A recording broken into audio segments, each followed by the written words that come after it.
Сәлем достар, бұл торпақ белгісіне арналған маусым айына толық жылды жорамал. Құрметті торпақтар, маусым айы сіз үшін молшылық пен жарық ай деп айтуға болады. Венера сіздің белгіңізде жарқырап тұрғанда, Венера планетасы ол өзіңіздің, яғни торпақтардың негізгі планетасы білесіз. Бұл орайда сізге өмірге деген сүйіспеншілігіңіз арта түседі. Бұл ай, яғни маусым айы, сүйікті істермен айналысуға, өзіңізді бағалауға және табыс табуға ең сәтті уақыт. Жалпы маусымның астрологиялық фоны туралы айтатын болсақ, күн, Меркурий, Венера сіздің екінші астро үйде болады. Яғни табыс, ақшаға қатысты және өзіңізді бағалауға қатысты көптеген жаңалықтар немесе өзгерістер болады. Сонымен қатар Юпитер планетасы бұл жомарт, сәттілік, кеңейтудің планетасы. Бұл сіздің үшінші астро үйде тоқталады. Бұл ойлар мен қарым-қатынастар, келісім, келіссөздерге байланысты өзгерістер. Және әрине бұл айда болатын толық ай мен жаңа ай туралы айтатын боламыз. Қай сіздің астро үйде және не әкелетіні немесе не бастауға болатыны туралы. Бірақ әрбір датаға басынан бастап тоқталып кетсек. Маусымның 5-ші маусымда Меркурий мен ай түйіндері бір-бірімен шиеленісте болады. Бұл ақша, байланыс, бауырлар мен көлік мәселесі көтерілуі мүмкін бұл кезде. Меркурий бізде ол коммуникация, көлік, көптеген келіссөздер, жаңалықтар. Сондықтан бұл күнде наурызда басталған ойлар мен әрекеттер сонымен қатар қайта оларды саралауға себептер болады және оларды өзгертуге болады. Яғни осы жылдың наурызында қандай да бір шаруалар немесе ойлар, идеялар басталған болса, қазір соларға өзгерістер енгізе аласыз және ол сол наурызда басталған мәселені қазір одан да ары қарай жаңағыдай асырып, алдымызда қыркүйек айында соның нәтижесін көретін боласыз. Оның өзі бір цикл болады аспанда. 6-шы маусымда Венера торпақ белгісіне өтеді, яғни торпақтар сіздің бірінші астро үйде болатын құбылыс. Бұл демек сіздің айыңыз, яғни сіздің сыртқы келбет, тартымдылық, сүйіспеншілік, нәзіктік артады әйел адамдарда, көбіне. Бұл кезде киім стиліңізді өзгерту, имидж өзгерту, әйелдерге, еркектерге де сұлулық процедуралар немесе өзіңізді өзіңіз қарайтын процедуралар. Әсіресе бірақ жаңағыдай сыртқы қалпыңызға қатысты, сыртқы қалпыңызға, бейнеңізге өзіңіз қатты қарайтын боласыз. Ол мысалы мүмкін тісіңізді жөндеу немесе қандай да бір процедуралар жасау, жақсы әдемі болу үшін, жақсы көріну үшін. Мүмкін сіздің жұмысыңызда немесе өзіңіз табыс табатын жерде ол сіз үшін өте маңызды шығар. Немесе фотосессиялар жасауға болады. Қазір фотосессиялар өте жақсы өтеді. Өз құндылығыңызды бұл уақытта сезіну керек. Бұл сізді өзгелердің көзімен де жарқыратады бұл уақыт. 8-14 маусымның аралығы туралы айтатын болсақ, 8 маусымда Меркурий шаян белгісіне өтеді, ал торпақтар үшін бұл 3-ші үйде болатын астро құбылыс. Және келесі күні 9 маусымда Юпитер де сіздің 3-ші үйге кіреді. Яғни Меркурий мен Юпитер сіздің 3-ші астро үйде болады және Юпитер ол жерде 1 жыл болады. Бұл маңызды, себебі Юпитер бізде сәттіліктің планетасы, жомарт планета, көптеген нәрсені одан сайын арта түсетін, яғни кеңеюдің, көбеюдің планетасы. 3-ші үйге кіргенде ол 3-ші үй бізде не үшін жауапты? 3-ші үй бізде қарым-қатынас кеңейеді бұл уақытта. Оқу, жазу, сөйлесу, келісімдер, саяхат, бауырлармен байланыс, осылардың барлығы сіз үшін басты тақырыптар болады қазір.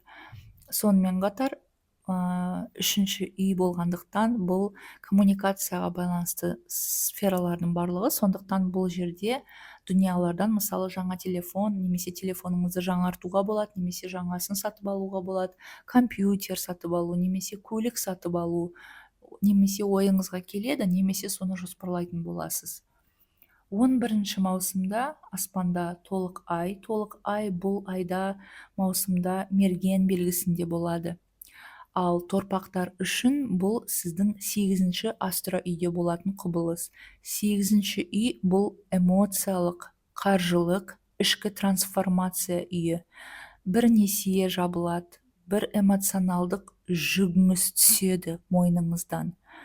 Яғни материалдық жағынан ол несие, кредит, тағы да бір нәрселерді жабу, немесе көптен бері келе жатырған сізді шаршатып жүрген мысалы бір шаруа шешілуі, ал егер де ол материалдық нәрсе болмаса, онда көңіліңізге тиіп жүрген бір нәрсенің шешілуі, яғни эмоционалдық жағынан бір мойныңыздан жүк түскендей болады.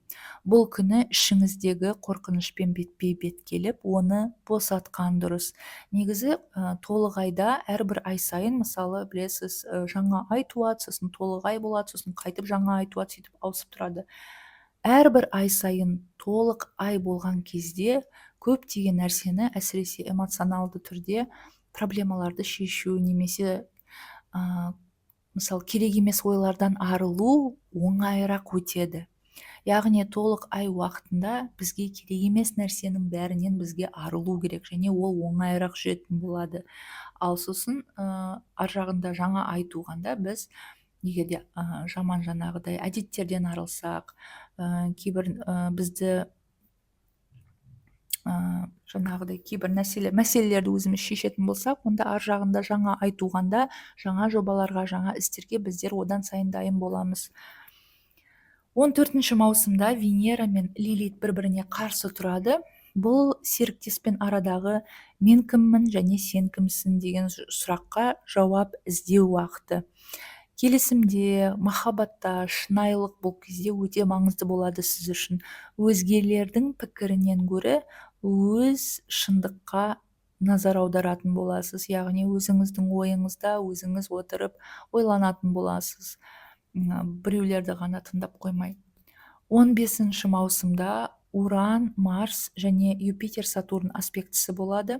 Бұл кенет өзгерістер, жаңалықтар және күтпеген жағдайлар әкеледі. Жаңа техника бұзылуы мүмкін бұндай күндері, және күтпеген қоңырау болуы мүмкін басқа қаладан, немесе көптеген көрмеген адамдардан, яғни күтпеген жерден қоңырау болуы мүмкін. Бұл уақытта байсалдылық танытып, еш нәрсеге асықпаған дұрыс.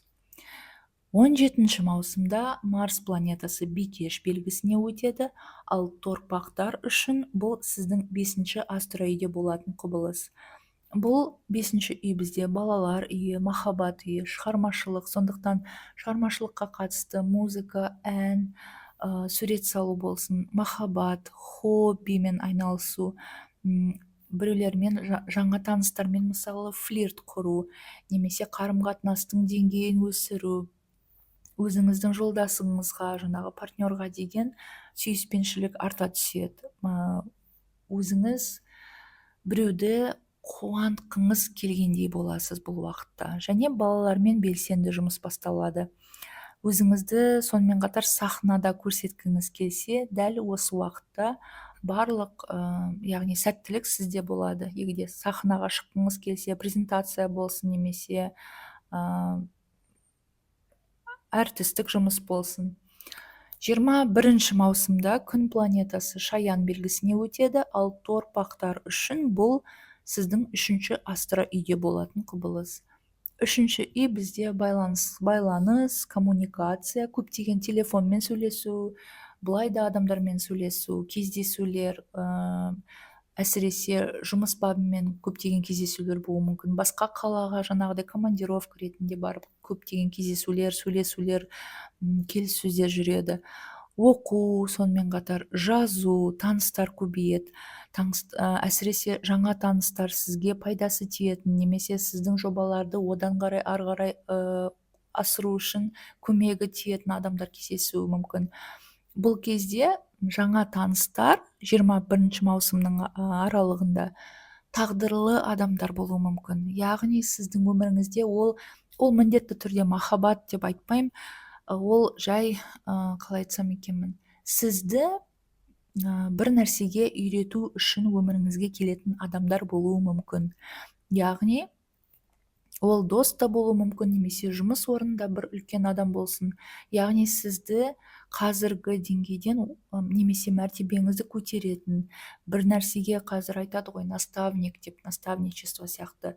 Яғни сізді бір нәрсеге не болғанда да үйрететін бір ұзақ мерзімде немесе серіктес болатын, немесе дос болатын адам болуы мүмкін. Қазір танысқан адамдардың арасында сондай біреу кездесуі мүмкін қазір сізге.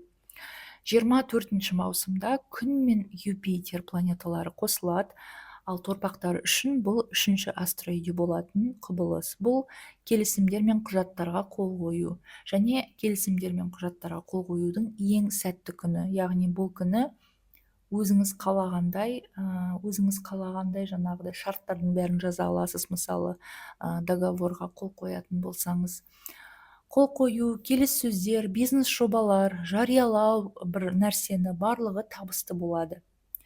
25 маусымда аспанда жаңа ай туады. Жаңа ай маусымда шаян белгісінде туады, ал торпақтар үшін бұл құбылыс сіздің 3-ші астероиде болады. Бұл жаңа келісімдер, бұл курсқа жазылуға жақсы уақыт, және сонымен қатар жазбаша жұмыстарға жақсы уақыт. Сондай-ақ бұл кезде көлік сатып алуға болады, немесе саяхаттарды жоспарлайтын кез. 28 маусымда Меркурий Арыстан белгісіне өтеді, ал торпақтар үшін бұл сіздің 4-ші астероиде болады.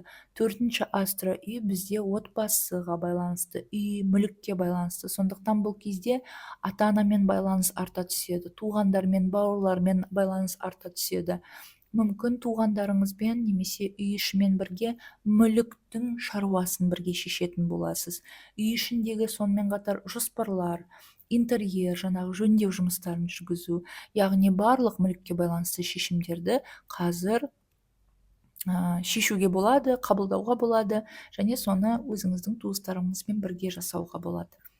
Маусым айында 3 турбулентті күн бар. Ол 11-ші маусым қаржылық, эмоциялық шиеленіс болатын. Ол 18-ші маусым, бұл күні қарым-қатынаспен байланыста күрделі әсерлер болуы мүмкін. Және 25-ші маусымда эмоцияны ақылмен теңестіру керек. Бірақ дегенмен де қорытындылайтын болсақ, торпақтар үшін маусым жақсы ай, сыртқы тартымдылық сізде артатын болады, адамдар сізді ұнататын болады. Жаңа айтқандай, себебі сіз өзіңізде жаңағы сыртқы келбетіңізбен айналысып, өзіңіздің де жаңағы өз-өзіңізге деген сеніміңіз арта түседі, ал қоршаған адамдар оның бәрін сезеді. Қаржылық мүмкіндіктер көп, және табысты келісімдер айтылғандай басталады.